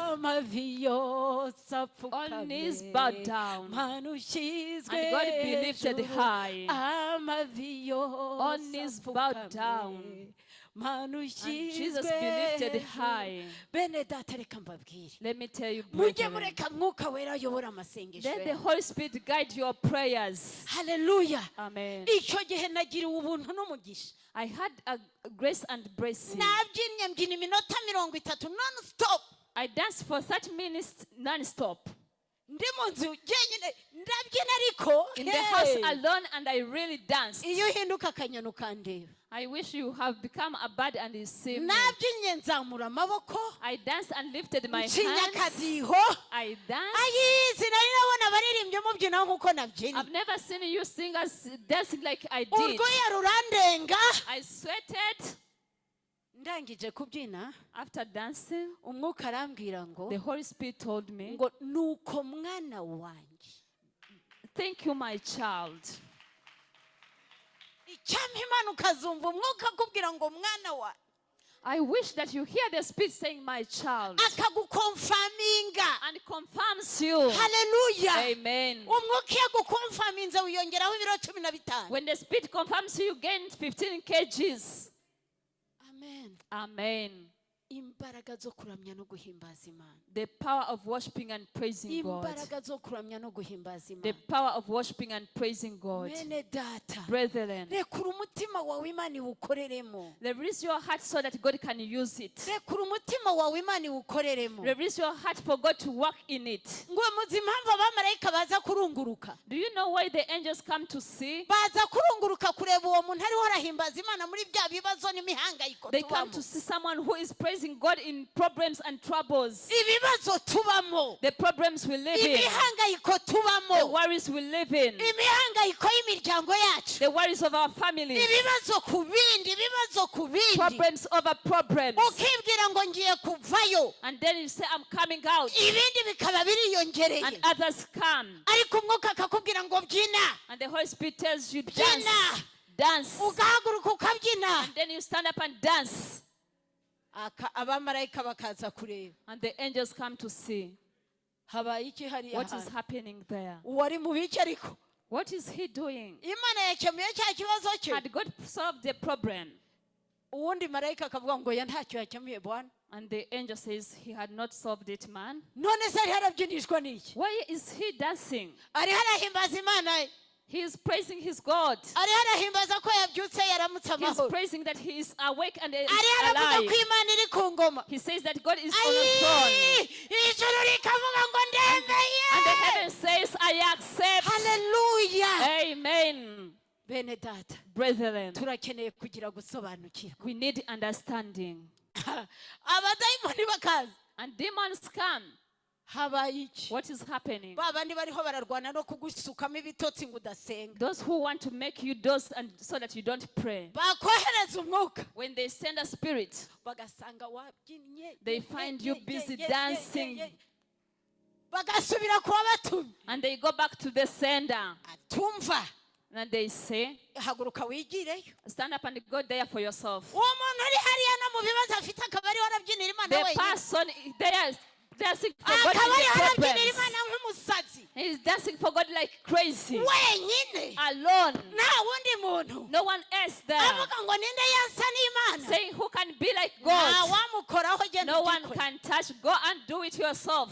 Niryo banga tugomba That is the kugenderamo. secret we should Mu use. bwami bw'Imana. The kingdom of Reka God. umwuka ayobore. Let the Holy Spirit Reka umwuka lead. akubwire igikwiriye uyu munsi. Let the Holy Spirit tell you Va mu what is right. masengesho y'akamenyero. Leave alone the prayers of familiarity. Igitambo cyo kuramya no guhimbaza The Imana. sacrifice of worshiping and praising God. Igitambo cyo kuramya no guhimbaza The Imana. sacrifice of worshiping and praising God. Cya gatatu, The third, amasengesho. prayers. Mwumvise bya bindi mukunda aho bije? Do you hear what you love where comes? Murabona ibyo twahereyeho Do byose? you see what we started with?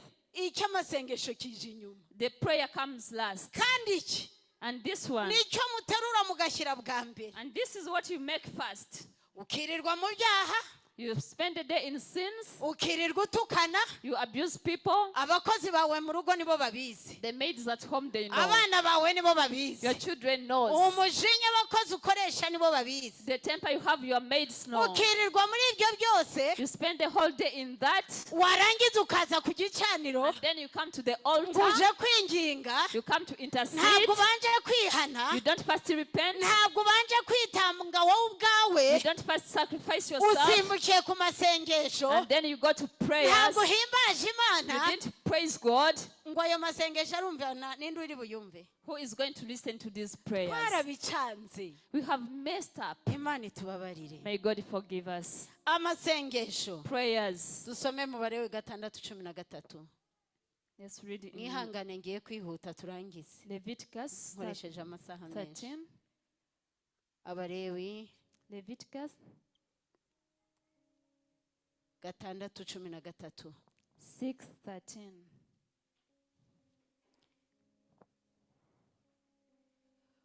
Ngo umuriro wake ku gicaniro urudaca ntugasinzire. The fire must be kept burning on the altar continuously. It must not go out. Umuriro ntukazime ku gicaniro. The fire should never go out of the altar. Umuriro ugereranywa n'amasengesho The fire yawe. is compared to your prayers. Amasengesho yawe agereranywa n'umuriro. Your prayers are compared to fire. Igicaniro cyawe ntigikaburemo amasengesho. Your altar should not miss prayers. Narababwiye ko n'umuntu ubwo ashobora kuba I igicaniro. told you that even a person can be an Shyira altar. igicaniro cy'amasengesho mu mutima wawe. Put the altar of prayers in your heart. Witegereza kuri bubanze kujya ahantu hawe hiherereye, Do not wait. ahubwo rema igicaniro cy'amasengesho muri Do wowe. not wait to go in your private place, so have an altar within you. Ngo ayo masengesho ahoreho, Let it be continuously. uwo muriro uhore waka, Let the fire keep burning. muri wowe hahoremo In you amasengesho. let it always be prayers. Noneho nugera kuri cya gicaniro hahandi uziranye n'Imana ku masaha yawe, So when you get to the altar where you have appointment with God on your time, ushyira imbaraga mu gusenga you put power in prayers mu gihe gikwiriye. in the right time. Senga, Pray. ereka Imana ibyo ushaka, Show God what you want. ereka Imana ibyawe. Show God your concerns. Ijambo ry'Imana riravuga ngo nimusenga mwizeye The word of God says when you pray ngo believing, mujye mwizera ko muhawe, believe that you have already ngo received. ibyo mukena Whatever you lack, ngo bimenywe n'Imana, let it be known by ngo God mubyingingira, by interceding for ngo it mubisabira, and praying for ngo it kandi mubishimira. and giving thanks for Muri it. uyu mwanya wo gusenga, In this time of prayer, sengera bya bindi ukennye, pray for the things that you need. ikiri hejuru ya byose Above all, usengera ubwenge. pray for wisdom. Haleluya. Amen. Imana yacu ihabwa icyubahiro. Glory to God. Icyanyuma ku bicaniro, The last ku gitambo, on sacrifice, ni imbuto yawe. it is your seed. Narababwiye, I told you, iyo ugiye njya nkunda kubabwira ibyo kuraguza muzibaza ko nigeze kujya, ariko sinigeze kujya n'ibyo umwuka mpishurira. I usually tell you things concerning witchcraft. You might think that I've practiced it, but I did not. The Holy Spirit guides me. Sinigeze na rimwe njya n'abapfumu sinzi aho baba. I don't know even where witches live. Ariko ibi byose mbikura ku mbabazi z'Imana. But I get all this by the mercies of God. Mwihishurirwa ry'umwuka It is wera. the revelation of the Holy Spirit. Iyo ujya kuraguza, When you go to witchcraft, barakubwira ngo zana imbuto. they tell you to bring a seed. Hari uwaba yararaguje ngo abitubwire neza? Is there someone who has practiced witchcraft? Hari uwaba yararaguje ngo adufashe? Yego.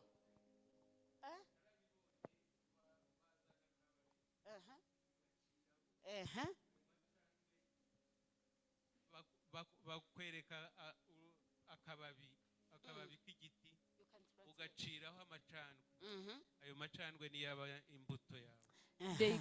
They give you a leaf of a tree, you spit on it, then your saliva becomes the seed. Ngo ayo macandwe niyo abaye imbuto. Your saliva is the seed. Murabyumva neza impamvu? Do you understand the reason? Buriya macandwe Saliva agereranywa n'ubugingo bwawe. is compared to your life.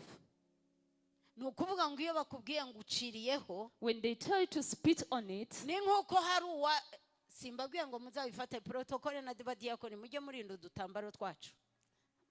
Ni nk'uko umuntu ashobora gutwara it is the same way someone can take your handkerchief. umwenda wawe cyangwa nk'iyi mushwara.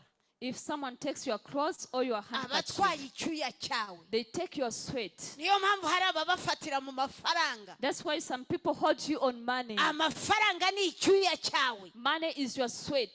Icyuya cyawe. Your sweat. Amacandwe yawe. Your saliva. Amaraso yawe. Your blood. Igitaka cyaho wakandagiye. The land, the soil of where you Hari abo step. batwara imisatsi. Some people, they take their hair. Hari abo batwara inzara. Others, they take their nails. Mujye mugira ubwenge bwaho mujya gukoresha imitwe n'inzara zanyu. Be careful where you go to do your hair and your nails. Hari igihe ugwa ku musatanisi akagutwara ibyawe byose. Sometimes you go to someone who is a satanic person and they take everything from you. Imana yacu dutabare. May God help Niyo us. mpamvu dukeneye abakristo kujya muri izo domene zose. That's why we need Christians to be in all those domains. Abakristo nimufungura amasaloon de coiffure. Christians, go and open salons Abagore bajye baza gukoresha imisatsi yabo mu masaro yayo. so that women can come to do their hair Baze in your salons. gukoresha inzara mu masaro yayo. They come for pedicure and manicure in your Bave muri abo salons. bapagani baba bakoreshwa n'izindi And they mbaraga. come out of these pagans who are used by other Turakeneye powers. kugira imyumvire We need understanding kugira ngo tubashe kurema ubwami. so that we create a kingdom. Tureme ubwami. We create a kingdom. Tumenye gukorera mu We bwami. know how to work in the kingdom. Ariko ubwoba bwaratwishe. But we are full of fear. Utu dufaranga twanjye nari mfite n'indushora hariya biragenda bite. So my little money that I had, if I invest it and I make losses, what will Nyine happen? n'udushora iyo utagira imyumvire urahasigara.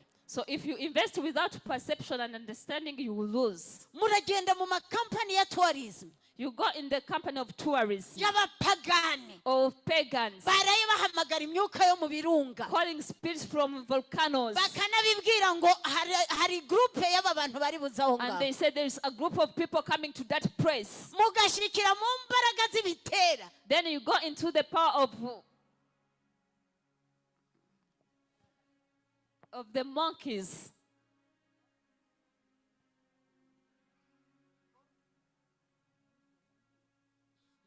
haleluya Amen. mugashikiramo muri izo mbaraga You go into those powers. bakabaha n'utugifuti n'iki byose Even give you some gifts. naho ntimumenye ko inanga yakagenda iba mu birunga And you don't know that the harm of inanga the harp of ya yindi yavuzwaga that they used to pray. n'izananga bakoreshaga Those harps that used to pray ibwami in the kingdom, zabaga zitamirijweho ibintu biri aho ntabwo mbivuga harimo abana haleluya amen. imana yacu ihabwa icyubahiro Glory to God. mugasanga ibyo nibyo bibategereje And you find those are the things they're waiting for nibyo you. baraye batangiraho ubuzima bwanyu They have given your lives on them. mwashyizeho za companies za tourism Why don't you establish tourism companies mukagendera mu ijambo ry'imana and you walk in the word of God, rivuga ngo ibiri mu isi byose nimubyimenyereze saying that take dominion over the things in the Hallelujah. earth? murashaka ubwami Do you want the kingdom? murashaka kuba abana bo mu bwami Do you want to be children of the murashaka kingdom? kuba ibikomangoma byo mu Do you bwami want to be princes in the kingdom? tinyuka Change. tinyuka Change. ntabwo twahawe umwuka w'ubwoba We are not given the spirit twahawe of fear. umwuka w'ubutsinzi We are given the spirit of kandi victory. uricara ukavuga ngo nabuze icyo nkora And you sit and you say, I have nothing to do. ariko abana b'imana turarambiwe kujya mu byuzuyemo imyuka But the children of God, we are tired of going in things that are full of spirits. dukeneye kujya mu by'abakozi b'imana We need to go in the things of the servants of God. nimushyireho kampani za transport Start transportation companies abana b'imana bareke gutambwaho ibitambo muri za transport so that the children of God are not given as sacrifices in transport. we need understanding Dukeneye gusobanukirwa. haleluya Amen. imbuto mwumvise ko mu bapagani batanga imbuto You have heard that pagans give seeds. mwumvise ko Eliya yavuze ngo nibatuzanire amapfizi abiri Did you hear that Elijah said that let them bring 2 bulls? mwumvise ko dawidi yari akeneye igitambo You knew that David needed a sacrifice. mwaba mwarasomye bibiliya zanyu mugasanga gidiyoni imana yaramubwiye ngo ufate amapfizi abiri mu nka za so Have you read the Bible and find that God told Gideon, take 2 bulls from the cows of your father?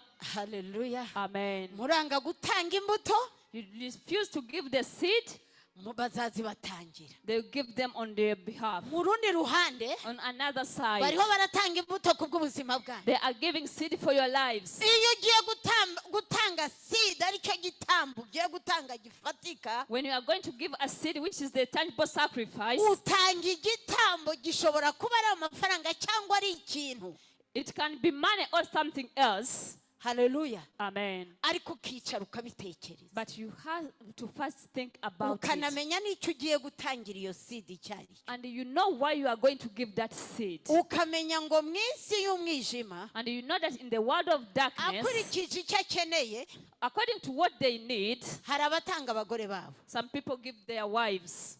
hari uwo babwira ngo zana ngo genda kuko bakeneye amaraso ngo genda uzane inkoko Some, because they need bread, they tell them, go and bring chicken.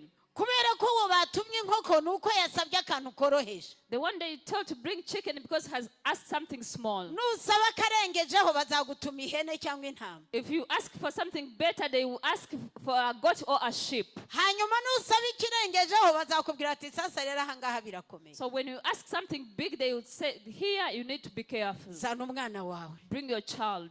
umwana wawe Your child kandi uw'imfura and the firstborn, kugira ngo bakureho uzaragwa ibyawe so that they take someone who will inherit your things. haleluya Amen. cyangwa uzane umugore wawe Or bring your wife. imana idutabare May God help us. ariko wowe iyo ugiye gushaka seed But for you, when you are looking for a iyo seed, ugiye gushaka seed you are looking for a seed. hari n'abadatinya gutanga ngo ngiye gutamba igitambo agatamba ibihumbi 10 Some people give 10,000 as a sacrifice. fata igihe ushaka igitambo Take time and look for a udakoze sacrifice. isoni imana Do yawe not ashame your God. abo mu mwijima bazi gutanga ibitambo batanga seed zifatika The people in darkness, they know how to give things that are tangible. kandi ibyo ushaka biraremereye And what you want is heavy. urashaka gusenya bya bicaniro byananije ubuzima You bwawe want to break the altars that are oppressing your life. ariko uriho urabigenda mujenjetse But you are just joking. kubera iki Why? kubera kutamenya Lack of understanding. kubera kubera kutamenya lack of understanding. Imana yacu dutabare May God help us. ukabigendamo nyine nk'ibintu biraho You take it as something just kubera there. kutamenya Because of lack of ugakora understanding. bya bindi byo kubeshyabeshya You do things just to pretend. mu isi y'umwuka bakabona ko watanze ituro ry'ishimwe In the spiritual realm, they see that you've given a bya thanksgiving bibazo offering, byawe bigakomeza bihagaze and imbere your yawe. problems continue to bene stand. data Brethren, ndacyakomeza kubasabira ubwenge I still ask for wisdom for you. ndacyakomeza kubasabira kumva no gusobanukirwa I still pray that you gain understanding and knowledge. maze ubone Imana ngo irakora imirimo And then you see God maze working. ubone ngo ibintu birahinduka ku And buzima you see bwawe how things change in your life. Hallelujah. Amen. icya nyuma tuzakireba ejo kugira ngo tuzahite dusenga nyine dusana igicaniro We shall look at the last one tomorrow as we build the altar. icya nyuma cya kane kizaba ari kwatura no guhanura The fourth will be confessing and prophesying. iki tuzagikoresha We shall do it tomorrow. ejo niho hazabaho kwatura hejuru y'ubuzima bwanyu Tomorrow we shall be declaring over our lives. habeho guhanura hejuru y'ubuzima There will be bwanyu prophecy over your lives. haleluya Amen. kugira ngo noneho tube twujuje igicaniro So that we have a complete altar. nari natekereje I thought muri nge within me, ntabwo nashaka gutangisha ibitambo hano I do not want people to give kandi sacrifice n'ubu here. ntabyo nzatanga And even today I will not do it. kubera ko Because ibi birasaba ko umuntu atabikora kubera ko prophet yavuze cyangwa umukozi w'Imana yavuze no way this does not require a prophet or a servant of God to say nayo it. mpamvu twarangije inyigisho zo kubiba nta muntu nigeze mbwira ngo azabibe That's why we ended the sermons concerning sowing, and I did not tell anybody to sow. namwe nta muntu nzabwira ngo azazane seed Even I will not tell anybody to bring a seed. umuntu azumva aryumva neza If you feel that you understand it, umuntu azumva bisobanukiwe the one who understands akavuga ngo ndashaka gutamba igitambo kubw'umuryango wanjye and say, I want to give a sacrifice for my family. ndashaka gutamba igitambo kubwo business yanjye I want to give a sacrifice for my business. ndashaka gutamba igitambo kubwo abana banjye I want to sacrifice for my children. wamaze gusobanukirwa When you have understanding, wamaze kumenya n'ibiriho ibyo ugomba gusenya ibyo ari byo when you know what you have to break, icyo gihe uzandeba that time it will be blessed. ibindi nta bindi Nothing else. kuko amagambo yanyu Because your words yo guhora muvangira abakozi b'Imana of always confusing the servants of ayo God. ngayo jyewe narayahaze I'm fed up of them, kandi nta na rimwe and there is no single time muzongera kumva mbabwira ngo nimukore iki when you hear me telling me you to do nzaharanira this. kubigisha mugira understanding I will just do my best to teach you so that you ibyo get mutazakora understanding. mwabonye gusobanukirwa Whatever you will not do with understanding, muzabireke leave it. ibyo ntabwo tuzabibarwaho nk'abakozi We b'Imana will not be asked for that. ariko uraje ukoze ikintu But you come and do something. sha yewe iyo batabivuga rwose ntabwo nari kubikora dore narindi no mu gihe kigoye If they did not say this, I couldn't have done it because I'm even in hard times. menya ngo icyo gitambo cyawe giciwemo umurongo Not that that sacrifice is cancelled. ntabwo cyemewe It is not accepted kuko wagikoze nta understanding because you did it without understanding. wagikoze kuko bisunikiwemo You did it because you are forced to do nta nubwo it. usobanukiwe ibibazo byawe And you don't understand your problems. Imana idutabare May God help us. iki cya prophecy tuzagikora ejo This one of prophecy, we shall do it tomorrow, aho tuzasenyana na Yeriko where we shall break and destroy Jericho. ibyo tuzabikora nk'ikimenyetso cy'ubuhanuzi We shall do it as a prophetic act. kizaherekeza gahunda y'ubuhanuzi turangiza twuzuza kuko nawe nujya usenga nujya wubaka igicaniro uzajya umenya ko ugomba kurangiriza mu byo tuzarangirizaho We shall do it as we conclude, as a sign of concluding. You will also Yes, know that abaho when you do umugisha. it, you have to have a. yesu abagire neza May muhaguruke Jesus bless dusenge you. Imana. Stand up and we pray.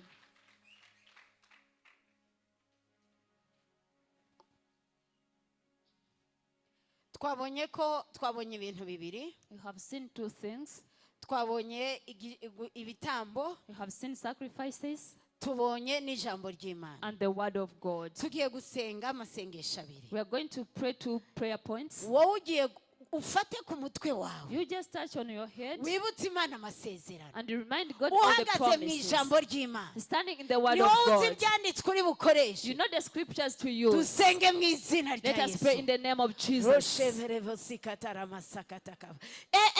senga cyane Pray senga louder. senga ugiye Pray. gusengera mu We are ijambo going to pray in the word. atura ijambo atura the word. atura Confess. atura iryo wabitse mu mutima wawe Decree and declare niba what you kept ntabyo in your ufite heart. ubwo kakubayeho If you don't niba have it, you are in urifite danger. If you watura have iryo washyize mu mutima wawe Confess them that you put in your heart. wibutse Imana amasezerano Remind God the promises. wibutse Imana amasezerano Remind God the wibutse promises. ibyo Imana yavuze ku buzima bwawe Remind God what He spoke over wibutse your ibyo life. Imana yasezeranije mu Remind mwana God w'Imana what He promised.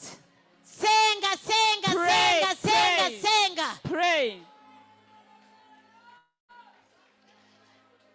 ni ukuri ayo magambo yanyu avuga ntabwo yakanga kuzimu na hato Your words cannot threaten the hell. vuga vuga Speak. kuzimu bumve ko hari abantu Speak bamenye so that even amasezerano hell can know that some people are saying. vuga cyane bamenye ko hari abantu bamenye amasezerano yabo Speak louder, they know that some people have known their promises. roshakata kavakati karavo rememesentereve shikaramama gondera masakata kavakati karavo rosheketereve sikarava sandere meshikora masakatarava yo Yesu we Yesu ubwoko bwawe burakwibutsa amasezerano hari icyo wabavuzeho hari icyo wabagambiriyeho mu izina rya Yesu reka bakwibutse reka bibutse amasezerano reka bibukirize ingo zawe reka uwo mwuka wo kubabuza urushaka ukorwaho uwo mwuka wo gufata imigambi yabo ukorwaho mu izina rya Yesu izo mbaraga za delay zikorwa ku buzima bwabo mu izina rya Yesu Kristo roshakatarava vovoshivaravasakata rosheketereveseketerevoshikamvakasaya senga senga senga senga Pray. senga Pray. roshakakavakatirava ibutsa Imana Remind ibutsa God. watura ibyanditswe Remind confessing the scriptures. Remind Him. ibutsa wibutsa Imana Remind God. ibutsa Imana Remind God. ibutsa Imana Remind God. rosheketerevesikavaravo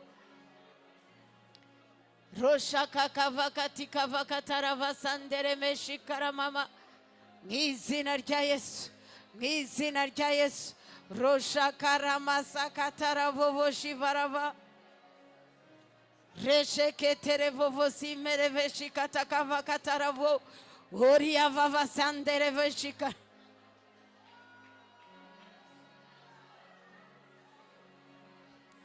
roshekere mesiko taravasandere mesikaravava re mu izina rya Yesu mu izina rya Yesu dusenze twizeye mu izina Yes. haleluya Amen. resho kataravasandere mesikatarava ugiye gusenga We are going to pray again ubwire Imana ngo Mana and tell God, numvise ibanga ry'ibitambo I've had the secret of sacrifices. mpa kubisobanukirwa Give me understanding. unyumvishe kandi wemeze umutima wanjye Convict my heart nshobore kwitanga jyewe ubwanjye so that I can be able to sacrifice ibyo myself. umubiri wanjye wankururiragamo Whatever my flesh could aka promise kanya you, mbivemo mu izina let rya me come Yesu out of it in the name of aka Jesus. kanya mbivemo mu izina Let rya me come Yesu out in the name of Jesus. ugiye gusengera mu ijambo ryo muri Yoshuwa You're going to pray in the word in Joshua, rivuga ngo jyewe n'umuryango wanjye which says, I and my jyewe household, n'umuryango wanjye I and my household, tuzakorera we Uwiteka shall serve the Lord. tuzakorera We shall Uwiteka serve the Lord. ubwire Imana ngo Mana Tell God, ndakwihaye I give myself to you. ndakwihaye I surrender to nguhaye you. umutima wanjye I give you my heart. nguhaye umubiri I give wanjye you my body. nguhaye ibyanjye I give you byose everything. nguhaye urugo I rwanjye give you my home. nguhaye umuryango I wanjye give you my family. tuzagukorera We shall dusenge mu serve izina you. Let rya us pray in Yesu the name of Jesus. cyane cyane witwita kuba louder. mwegeranye Pray atura loud. atura Confess. atura Confess. atura Confess. wemerera Imana Allow God. usezeranye Imana uyu Promise munsi God. uyu Today. munsi Today. uyu munsi Today. uhinduke Let igitambo it be a umubiri sacrifice. wawe ube igitambo bishimwa. that is acceptable. Rosha kavara sandereve. Rememeshe keterevo sikaravava. Rosa katarama shandereve sikaramasaya. Oh, Yesu. Yesu. Yesu. Mu izina rya Yesu tuje nk'ibitambo, tuje nk'ibitambo, tuje nk'ibitambo, tuguhaye imibiri yacu, tukuyemo ibyayinezezaga. Mu izina rya Yesu iby'isi yayikururiragamo turabishenye, turabishenye. Rosa kavara vose tereve remeshi korava vasandere vovo shikarava reseke terevo shikava katarava remeseke tirava sakatarava. Vuga vuga ngo jye n'umugore wanje cyangwa jye n'umugabo wanje, waba ushatse waba udashatse byature jyewe n'umugabo wanje n'abana banje, jyewe n'umugore wanje n'abana banje tuzakorera We shall Uwiteka. serve the Lord. Revese terevo Roche keremesi karamamasaya. Ora shonderevesi karavavasa kataravo. Rose kereveshenderevo. Reya ya ya ya ya ya ya ya ya ya ya ya ya. Oh Yesu. Rova vavasa tavakatiravo. Revese kerevesi varava. Umva gusenga kobwoko bwawe. Umva gusenga. Umva gutaka. Umva ibyo bakwizeza Mana. Umva bizaye nk'ibitambo bishimwa. Oraso tereveshikata. Rememese keterevovo sikatakava. Reveshe kerevovo sivereveshikava. Rosa katarama sandere mesika. Roshe keremesi abasaya. Rovovo shiverevese keterevo. Romo shikora mama sakatarava. Roshendere mesi korava. Oh Yesu. Yesu. Yesu. Yesu turakwihaye. Yesu turakwihaye. Yesu turakwihaye. Yesu tuguhaye imirimo yacu. Ibi bitambo bishimwa. Ibyatuvangiraga bikurwemo, imyuka yatuvangiraga ikurweho, ibyaha badutezaga bikurweho, ibyaha badutezaga bikurweho. Mu izina rya Yesu. Rosa taravashakataravu remesi kovakasakata resendere veshikaravava. Mu izina rya Yesu.